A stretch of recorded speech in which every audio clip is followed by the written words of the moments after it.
はい、皆さんこんにちは。機械系男子のケンイチです。今回はですね、又吉さんの書いた火花をですね、読み切ったので、こちらを紹介していこうと思います。この火花っていう物語はですね、お笑い芸人の又吉さんが書いた作品なんですけども、内容としてもですね、お笑い芸人の人を主人公として置いてて、その主人公と、あとその主人公の師匠がいるんですけども、その二人が、お笑い芸人がお笑いに対して真摯に向き合って、お笑いをやっていくっていう、そういう人生を描いた物語になってまして、これが紹介文いろいろ読むとですね、お笑いとは何かとか人間とは何かっていうのを考えさせられる一冊っていう風によく紹介されてるんですけども、本当にこれお笑いに向き合った二人の物語を書いて、お笑いとは何かっていうのをね、すごい考えさせられるんですけども、これね、置き換えるとお笑いだけじゃなくて、今自分の持ってる本職、自分が一番真剣に取り組んでること、そういうものを持ってる人全員に通ずるようなことかなっていう風に考えられてね、そこら辺をね、ちょっと紹介したいなと思います。はい、それでは内容の紹介していくんですけども、さっき言った主人公の、お笑い芸人で、それとは別に相方じゃないんですけども、師匠みたいな人がいまして、その2人がですね、基本的にずっと出てきて、物語が進んでいくんですけども、このね、2人ともね、別に売れてないんですよね。売れてないような無名の芸人でして、主人公の方はちょっとね、一時期売れる時もあるんですけども、基本的には売れない2人の芸人目線で描かれている物語になります。そんな売れない芸人が、お笑いに対して、いろんな人をね、笑かすにはどうやったらいいのかっていうのをずっと真剣にね、真摯に向き合っていくような姿が描かれてまして、いくつかね、結構刺さった部分があるので、そちらを紹介していきます。まず1個目がですね、主人公が急にそのネタ合わせをしたくなったんですね、相方と。で、相方と別にネタ合わせをするような予定じゃなかったけども、急に相方を呼び出して、今からネタ合わせしようっていう風に呼び出すんですよ。で、相方の方は、来てくれるんですけども、ぐちぐち言って、俺も暇じゃないねんから、ネタ合わせしたいんだったら事前に言ってなっていう風なことを言うんですけども、そこでね、主人公の、心の中ですけども、お笑い芸人がネタ合わせよりも大事な用事って何があんねんっていう風なことを心の中で突っ込むんですけども、お笑い芸人としてお笑いに一番向き合ってる。で、いろんな人を笑かそうとしてネタを考えてる。そのネタ合わせよりも大事にしなきゃいけない予定ってどんな用事やねんっていう風に心の中で突っ込むんですよ。で、これね、本当に結構刺さってね、これお笑いじゃなくても多分全部通じるなって、今の自分の本業として取り組んでることで、やっぱりめんどくさい仕事っていくらでもあると思うんですよね。でもそこを手を抜いたら、一番自分の本業として一番良くないじゃんっていう、この本の中でも、お笑い芸人としてネタ合わせを怠ったら、そこを怠ったら一番飽きまへんやんって言って、ここはね、結構刺さったところでして、いや、僕もね、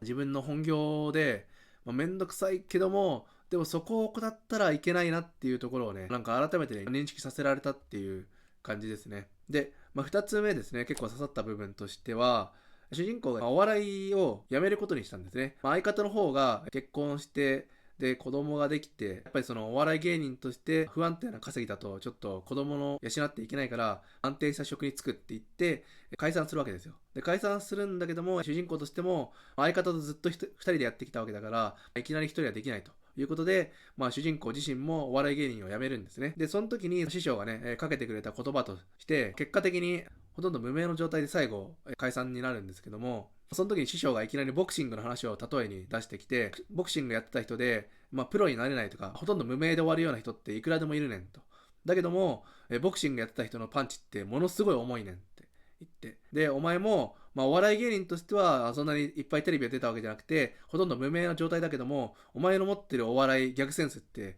めっちゃパンチ強いねんって言って、だからお前が今後行ったところでも、お前の笑いのパンチでもうどつき回したれっていう風なことを言うんですけど、やっぱりその職業、その仕事をやってる人からしたら、なんてことのないこと、本業としてる人の中で見たら全然大したことなくても、一般の人から見たらね、やっぱりすごいんですよね。本業やってる人ってのは。一般の人がね、なかなかできないようなことも、本業だったらもうささっとやっちゃうような、そういうね、力があるんだなっていうのがね、思い知らされて、たとえ無名であったとしても、たとえその職業の中では大したことなかったとしても、やっぱりね、その人の持ってる力っていうのはすごいっていうのをね、改めて認識させられて、なんかちょっとでもなんか自分の自信につきますよね。自分が大したことないような設計業務やっても、でもこれってやっぱり一般の人から見たらすごいのかなっていう風な、ちょっとした自信にもなるんでね、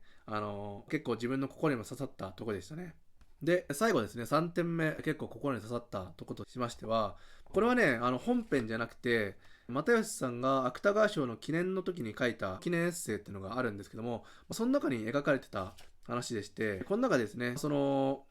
又吉さんが、芥川さんのですね、戯作三昧っ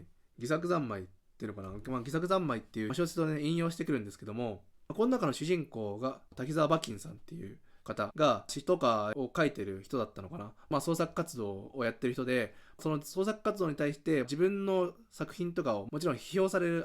わけですよね。でそれに対して、悪評に対して、馬琴さんが自分の考えを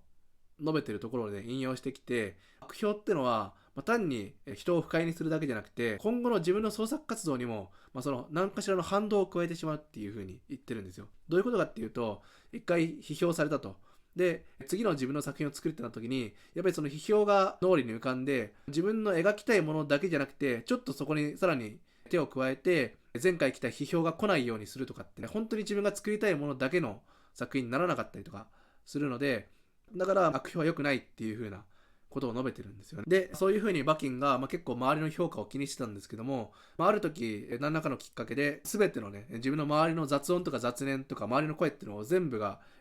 消滅して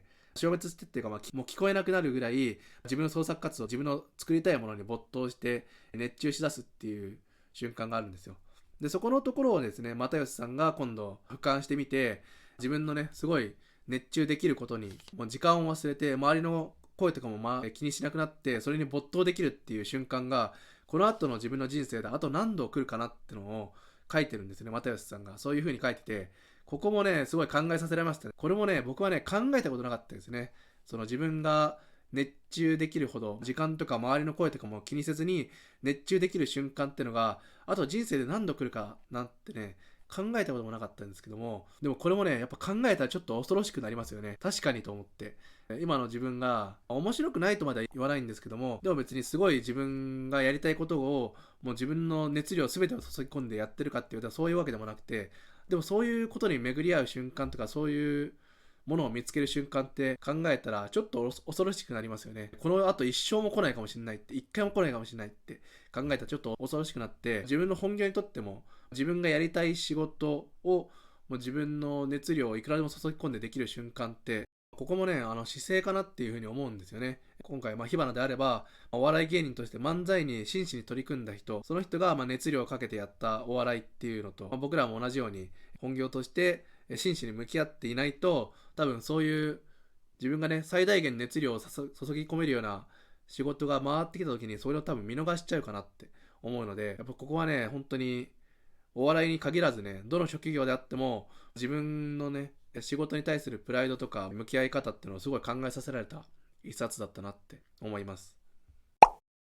ちょっとね、いろいろ語ったんですけども、これはね、別に、そんなにね、重たい本じゃなくて、最初にも言ったんですけど、お笑い芸人のね、苦悩とかも描かれてるんですけど、基本的に結構ね、面白い口調で書かれてるので、結構ね、クスッと笑える、作品なのでね、ぜひ、手軽に読んでみてほしいなと思います。いろんな人に読んでもらいたいなと思います。はい。それではですね、今回の動画はここまでになります。ご視聴いただきありがとうございました。また次回の動画でお会いしましょう。バイバイ。